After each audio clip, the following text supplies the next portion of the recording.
Hi there. Welcome to my space of make-believe. This is where I let the words take me anywhere. Be anyone, do anything, and I would love for you to join me. Mrs. Spring Fragrance is a collection of short stories written by Sui Sin Far. Published in 1912, it entered the public domain in August 2020. These short stories are centered around the Chinese who emigrated to America in the late 19th and early 20th century. Some of them adopted and adapted quite quickly the new ways, while others struggled to find the balance between the new and the values of their forefathers. So, if you're ready, let's begin. The Prize China Baby. The baby was the one gleam of sunshine in Fin Fan's life, and how she loved it, no words can tell. When it was first born, she used to lie with her face turned to its little soft breathing mouth and think there was nothing quite so lovely in the world as the wee pink face before her, while the touch of its tiny toes and fingers would send wonderful thrills through her whole body. Those were delightful days, but oh, how quickly they sped. A week after the birth of little Jessamine Flower, Fin Fan was busy winding tobacco leaves in the dark room behind her husband's factory. Winding tobacco leaves had been Fin Fan's occupation ever since she had become Chung Ki's wife, and hard and dreary work it was. Now, however, she did not mind it quite so much, for in a bunk which was built on one side of the room was the most precious bundle, and every now and then she would go over to that bunk and crow and coo to the baby therein.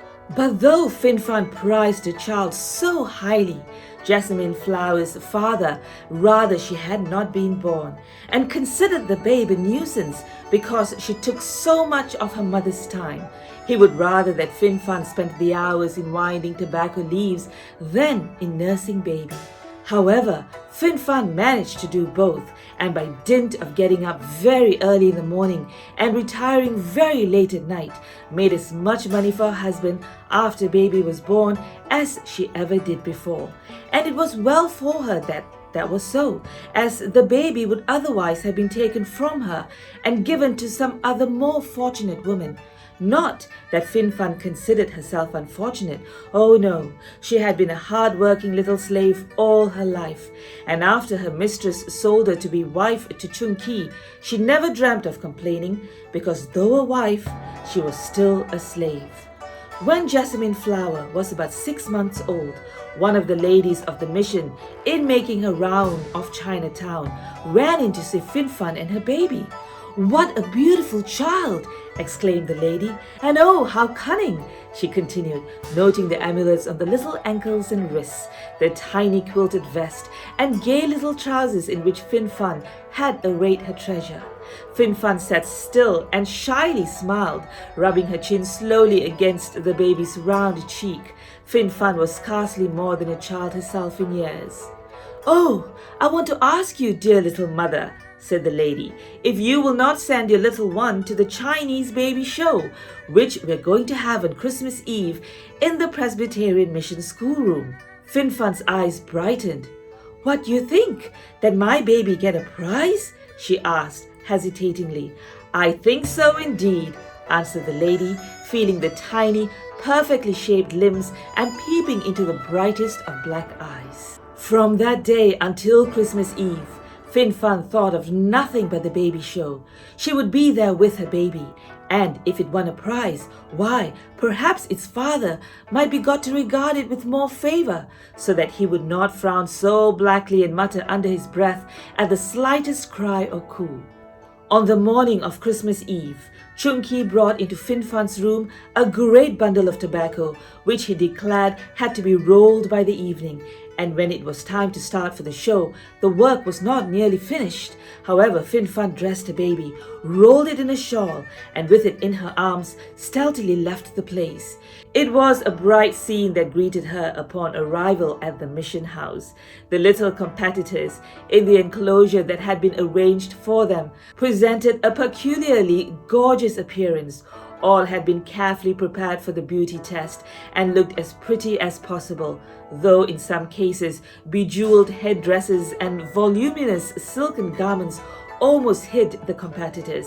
Some small figures quite blazed in gold and tinsel, and then there was solemn cherubs almost free from clothing. The majority were plump and well-formed children, and there wasn't a cross or crying baby in the 45. Fin Fan's baby made the 46th, and he was immediately surrounded by a group of admiring ladies. How Fin Fan's eyes danced! Her baby would get a prize, and she would never more need to fear that her husband would give it away. That terrible dread had haunted her ever since its birth. But surely, thought the little mother, if it gets a prize, he will be so proud that he will let me keep it forever. And Fin Fan's baby did get a prize, a shining gold bit, and Fin Fan, delighted and excited, started for home. She was so happy and proud. Chung Ki was very angry. Fin Fan was not in her room, and the work he had given her to do that morning was lying on the table undone. He said some hard words in a soft voice, which was his way sometimes, and then told the old woman who helped the men in the factory to be ready to carry a baby to the herb doctor's wife that night. "Tell her," said he, "that my cousin, the doctor, says that she long has desired a child, and so I send her one as a Christmas present, according to American custom." Just then came a loud knocking at the door. Chung Ki slowly unbarred it, and two men entered, bearing a stretcher upon which a covered form lay. "Why be you come to my store?" asked Chung Ki in broken English. The men put down their burden, and one pulled down the covering from that which lay on the stretcher and revealed an unconscious woman and a dead baby. It was on Jackson Street. The woman was trying to run with the baby in her arms, and just as she reached the crossing, a butcher's cart came around the corner. "Some Chinese who knows you advised me to bring them here. Your wife and child, eh?" Chung Ki stared speechlessly at the still faces, an awful horror in his eyes. A curious crowd began to fill the place. A doctor was in the midst of it and elbowed his way to where Fin Fan was beginning to regain consciousness. "Move back, all of you! We want some air here!" he shouted authoritatively, and Fin Fan, roused by the loud voice, feebly raised her head and, looking straight into her husband's eyes, said, "Chung Ki's baby got first prize. Chung Ki let Fin Fan keep baby always." That was all. Fin Fan's eyes closed. Her head fell back beside the prize babies. Hers forever. The end.